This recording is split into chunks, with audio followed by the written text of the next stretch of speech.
अगर फारूक साहब खुद को इंटरनेशनल लीडर कहते हैं, उमर साहब कहते हैं जी I am the sole representative of J&K, ये पैरालाइज्ड सरकार, ये खुदारशिन, ये नौतवान सरकार, where is the chief minister? कहां हैं ये रिप्रेजेंटेटिव्स? कौन सी पॉलिसी चेंजेस आई, कौन सा रिलीफ आया? अपने बढ़ चढ़ के आपने इमोशनल नारे लगाए, यलगार लाएंगे, तूफान लाएंगे, ये हो जाएगा, वो हो जाएगा। कौन सा यलगार आया मेरे भाई? कहां है आपका चीफ मिनिस्टर? सुचु हुई तो चोरी बिहत जेम, सुचु सीएम दफ्तरस में चोरी बिहत, अल्लाह अल्लाह खैर सलाह, वो तापस लोग क्रक दीवान बिचारे। आई लड़िए बीजेपी से, डरिए मत बीजेपी से, लड़िए। Have the spine. If you say we are the party with the spine, where is that spine? मुझे लगता नहीं है कोई सरकार है, honestly. It almost looks like a token government. ये बस एक नाम के लिए एक इलेक्शन हो गया, ठीक है, सरकार बन गई। Paralysed government, it's a government on ventilator. बदकिस्मती ये है कि उनकी कमजोरियां भी बहुत है जो अब पीछे बीजेपी ने पकड़ रखी हैं। इन सब की फाइलें हैं, और जो ही ये लोग अगर गलती से कुछ करना भी चाहे तो इनको पीछे से मिस्ड कॉल आ जाती है बीजेपी की और बाकी इदारों की। इनको डरना नहीं चाहिए। जैसे कि आपके बहुत सारे मंत्री ओपनली बोल रहे हैं, नहीं बस नेशनल वालों का काम चलेगा, बाकी गए तेल लेने और भाड़ में। ऐसा नहीं होना चाहिए। सजाद साहब ने परसों छाती ठोक के बोला, अब तुम लोग ये एनओसी कल्चर, ये जो तुम लोगों ने एनओसी का ये नासूर यहां बना रखा है, जिसको तुम लोग आम शहरी की कमर तोड़ने के लिए इस्तेमाल कर रहे हो, I will go to the Supreme Court and I will plead for the people. लेकिन शेख मोहम्मद अब्दुल्ला हमारे हीरो नहीं है, और मेरे जैसे लाखों करोड़ों कश्मीरी हैं। हमारे जो हीरो हैं वो शहीद कर दिए गए, वो फांसी चढ़ गए, वो आज मजारों में है, उनने कॉम्प्रोमाइज नहीं किया। This is People's Conference with 1 seat in the assembly. अब जब सजाद लोन ने आपको चिल्ला चिल्ला के बोला, जब पीपल्स कॉन्फ्रेंस ने आपको चिल्ला चिल्ला के इलेक्शन से पहले बोला, याद रखना इलेक्शन के बाद इनकी ये बॉडी लैंग्वेज नहीं होगी, they can not afford to say these things. कि शेख मोहम्मद अब्दुल्ला एक वक्त तक बेशक यहाँ लोग उनको मानते थे, वैल्यू करते थे, वो एक मूवमेंट चला रहे थे, लेकिन जब उनने कांग्रेस की सेंटर की कयादत के सामने घुटने टेक दिए और कश्मीर और कश्मीरियों के स्पेशल स्टेटसेस के ऊपर कॉम्प्रोमाइज किया, उसी दिन से वो कश्मीरियों के दिल से निकल गए। उनने कॉम्प्रोमाइज किया, वो जेल में टूट गए। तो शायद कुछ लोग गए होंगे आज वहां उनकी मजार पे, अल्लाह उनको उनकी मगफिरत करे। लेकिन आज जो हमारे हीरो हैं उनकी मजारों के इर्द गिर्द फोर्टिफाइड वॉल, गारतें, तारे मारे नहीं लगी हैं, गनमैन नहीं खड़े हैं, वो शहीद हैं, और उनकी जगह जो है हमारे दिलों में है, हम उनको मानते हैं। So let me set the record straight, Sheikh Mohammad Abdullah is not our hero. पिछले कुछ सालों में बीजेपी ने यहाँ नेचुरली बहुत सारे इदारों को अंडर देयर ओन स्ट्रेटजीज एक हेजेमनी चलाई, और नाम चेंज करना, और बहुत सारे इंडिपेंडेंट इदारों में पेनिट्रेट करके तहस नहस करने की कोशिश की और हाईजैक करने की कोशिश की।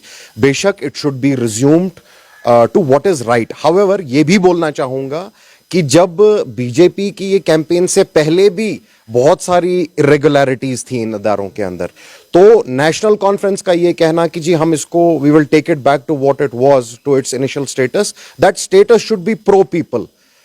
वो स्टेटस ऐसा ना हो कि आपका डायरेक्टर, आपके घर का कोई आदमी उठा के आपने डायरेक्टर बिठा दिया, और वहां के मुलाजमीन आपने अपने लोग बिठा दिए, और आप ही के लोगों का काम चल रहा है। जैसे कि आपके बहुत सारे मंत्री ओपनली बोल रहे हैं, नहीं बस नेशनल वालों का काम चलेगा, बाकी गए तेल लेने और भाड़ में। ऐसा नहीं होना चाहिए।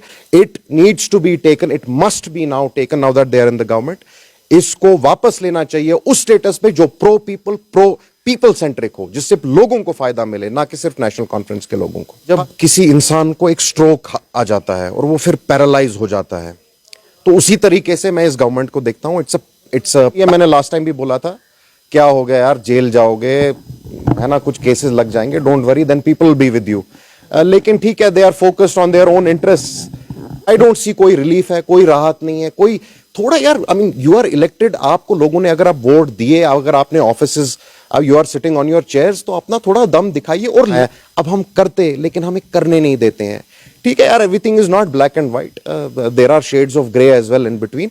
आप अपना इन्फ्लुएंस लगाइए। अगर फारूक साहब खुद को इंटरनेशनल लीडर कहते हैं, उमर साहब कहते हैं जी I am the sole representative of J&K, तो जाइए, अपनी जो आपने लाइजनिंग की दिल्ली में अपने इंटरेस्ट के लिए, अपनी फाइलों को दबाने के लिए, वो लोगों के लिए यूज कीजिए। इलेक्शन से पहले की जो बॉडी लैंग्वेज थी, जो एक वो अग्रेशन था, जो वादे थे, जो इनके टॉल क्लेम्स थे, वो तो साहब वो तो जाने ही दीजिए। सजाद लोन कहता है ठीक है यार, come after me, but I will plead for my people.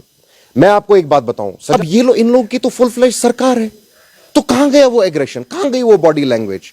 आप मुझे एक बात बताइए, आपने अभी बोला 140 दिन हो गए इस सरकार को, तो अभी तक आपके पास बिजनेस रूल्स ही नहीं है, आपको पता ही नहीं है हमारे हाथ में है क्या और क्या नहीं है, तो आप कर क्या रहे हैं? किस चीज की सरकार चल रहे हैं? किन आप भेड़ बकरियों की सरकार चला रहे हैं? What are you doing? You keep going to Delhi. तो क्या लेके आते हैं आप दिल्ली? दिल्ली तो जाने में आप फट से पहुंच जाते हैं, वहां से लेके क्या आते हैं लोगों के लिए? अरे साहब ठीक है, आप जो आपको अपने मुफाद हैं, जो करना है वो कीजिए, लोगों को तो कुछ राहत पहुंचाइए। आपको लोगों ने इतने वोट दिए, ये आपने तो मजाक बना दिया।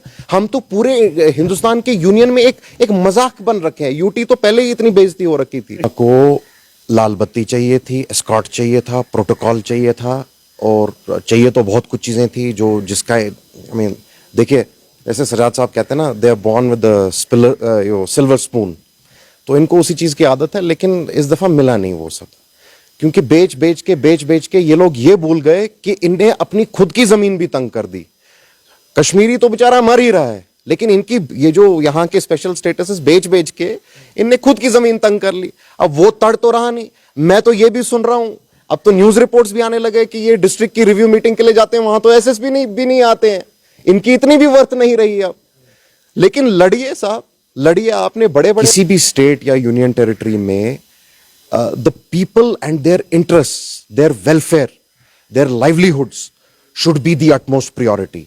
ट्रेन आए most welcome, we welcome it, अच्छा है, ठीक है, it will boost a lot of things, लेकिन not at the cost of a common man's livelihood. तो आप कुछ मिडिल वे निकालिए, आप अपने रूट प्लान में थोड़ी चेंजेस लाइए। इस देखिए, यूनियन गवर्नमेंट को अब थोड़ी ये हेजुमनी वाला जो है ना, ये कि चलो यार इनकी कमर तोड़ते हैं, मजा आएगा, ये छोड़ना चाहिए। अगर आप एक तरफ से इंटीग्रेशन की बात करते हैं, अगर आप कहते हैं नहीं जी हमें रेडिकलाइजेशन यहां खत्म करनी है, हमें जी लोगों को इंटीग्रेट करना है, then you have to work, your policies should be in line with all that. तो आप क्यों इन बेचारे गरीबों की जमीनें खत्म कर रहे हैं? और ये इससे हमारे हॉर्टिकल्चर, यहाँ की इकोलॉजी पे एक बहुत नेगेटिव इंपैक्ट पड़ेगा। फाइंड अ मिडिल रूट, एक सोल्यूशन निकालिए जिससे लोग भी बच जाएं और ठीक है, इंफ्रास्ट्रक्चरल डेवलपमेंट भी हो जाए। और एक लास्ट इंपॉर्टेंट चीज बोलना चाहता हूं, बराए मेहरबानी, खुदा का वास्ता है, हिंदुस्तान को मत तोड़िए।